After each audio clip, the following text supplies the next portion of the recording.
This is a public service announcement from the government of the United States of America.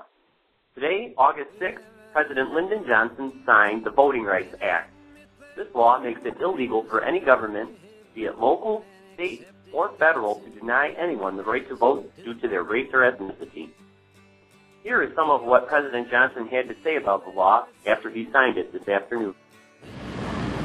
Today is a triumph for freedom, as huge as any victory that's ever been won on any battlefield. This law marks a major change in voting practices in America. Despite the fact that the 15th Amendment gave all citizens the right to vote in 1870, it's no secret that African Americans have been kept from voting. Poll taxes, literacy tests, and violence from groups such as the Ku Klux Klan kept many Americans from going to the polls. But as you know, times began to change in the last decade or so. The Supreme Court began to tell Congress it was time to recognize the civil rights of all citizens.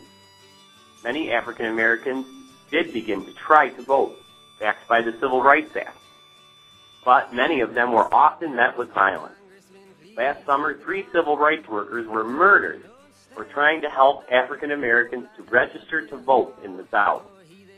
So what does this new law mean to you? Well, for one thing, it means the federal government can send troops in to protect your right to vote. It also means Congress can pass new legislation enforcing voting rights.